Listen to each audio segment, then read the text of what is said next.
Hi, and welcome to your guide on how to win multiple offers. And your guide today is Nick. Nick, thanks for being here. Thank you for having me, Justin. Awesome. So, Nick, so people can get to know you a little bit. If you could be one neighborhood anywhere in the world, what would be your spirit neighborhood? My spirit neighborhood. Wow, that's a good question. I would say probably Virginia Highlands. Hmm. It has a little bit of authenticity to it, so it has some old charm to it, Mhm. but it also has some modern cool stuff in the mix of it.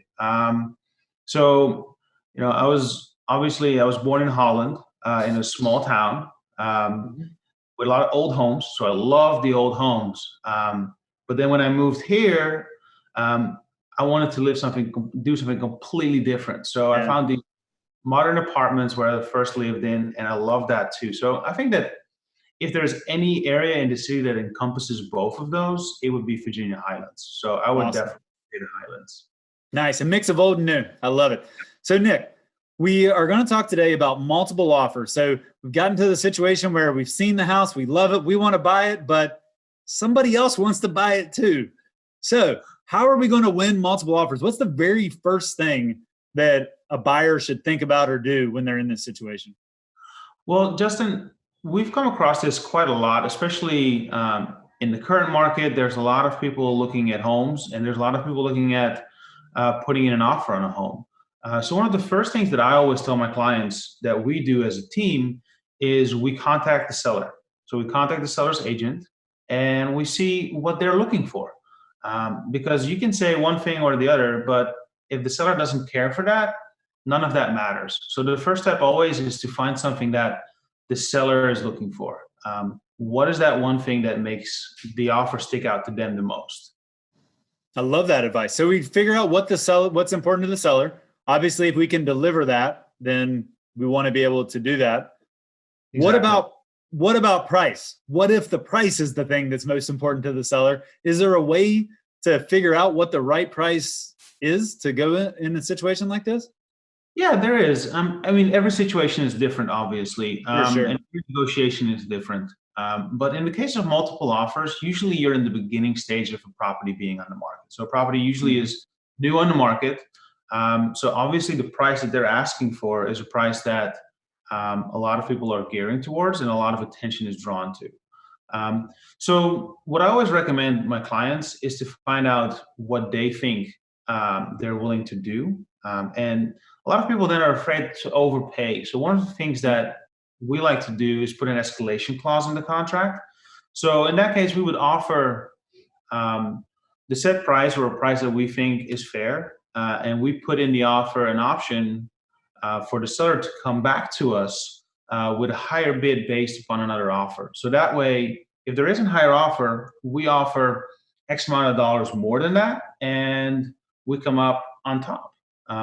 The way we set that up is that we do put in there that it has to come back as a counter. So that doesn't mean that if you say someone else gave us an offer for $100,000 more, we automatically accept it. Yeah. The seller comes back to us as a counter. So the ball is kind of in our court. So we can decide if we're going to take the offer or if we're going to reject it. So the escalation clause basically says we will escalate our offer above the highest offer by a certain amount. But by doing it to where they send you a counter, it gives the buyer the option to know, hey, this is the highest amount. You can get it for a little bit more than that, but you have the opportunity to know what that number is before you officially sign on the dotted line. Exactly. So that way you reduce the chances of overpaying too much for a property, and you kind of keep the ball in your court. So you have the best leverage in that situation. I love it. So that price is obviously one big factor of this, but it's not the only factor. What other things are important to sellers in a multiple offer that can help a buyer get the property without just paying more? So I think that in the current market, the big thing is security, right? So people are Hmm. looking for a deal that's going to close. For Um, sure. so if I say I'm going to sell this property to you for $1 million and it's only worth 300, obviously that's not going to work. So what we do is we partner with lenders that we know and we trust, and we talk about the offer before submitting it. So if our clients work with a lender, we talk to the lender and say, "Hey, Mr. Lender, what can we do and what are the wisest things we can do with the stipulations in the contract in regards to the loan.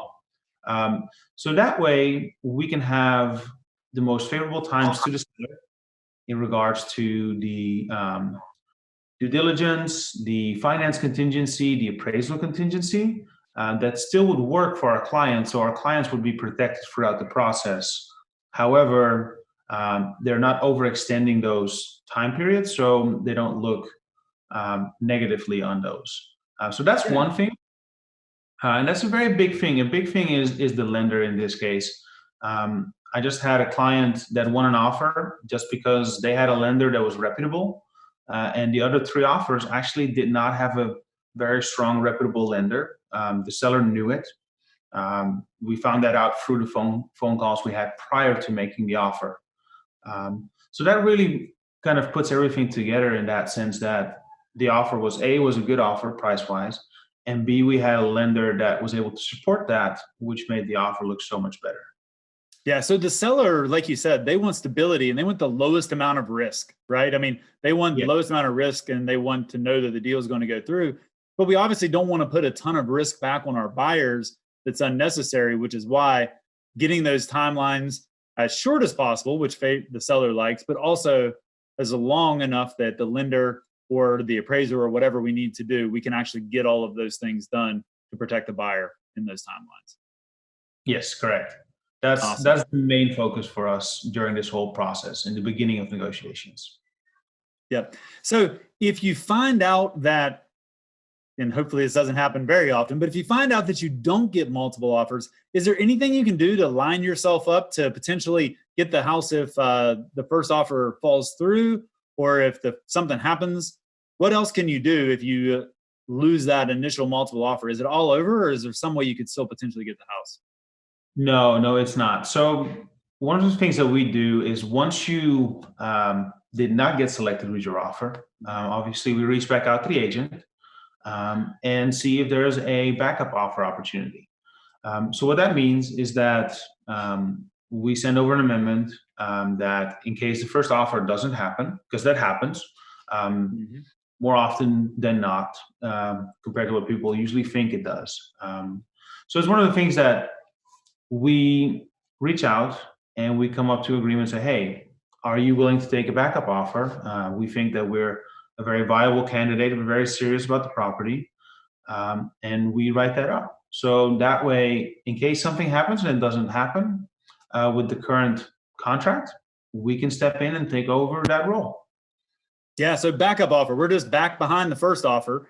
And then the beauty of that is that if the first one falls through, we immediately become the offer. It's called primary, but immediately become the main offer. And that way the property doesn't go back to the market and have to get bid up again. Exactly. So it's a benefit for the seller too. They have something in the back of their pocket, hence backup offer, that really helps them in case the first offer doesn't happen. So like you said, we would then become the primary offer, and we would move forward to the process as it was day one for them. Yeah. And to your point, so a lot of months, over 20% of contracts terminate, which is more than most people think. And so, I mean, on average, a lot of times you have around a 1 in 5 chances that backup to actually become the primary offer, which definitely worth taking the chance to spend the time to do that for those kind of numbers. Yeah, and you can always, let's say we find another property in the meantime, we can always cancel it. For sure. So it's not like you're locked in at that point in time. And usually you still have your due diligence period in there as well. So there's plenty of ways that if you, for whatever reason, decide to not do the backup offer anymore, you can walk away free. Awesome. Well, Nick, this has been super helpful. If you could give people one secret or best piece of advice to winning multiple offers, what would you say? I would say the best piece of advice I always give my clients is to find out how far you're willing to go.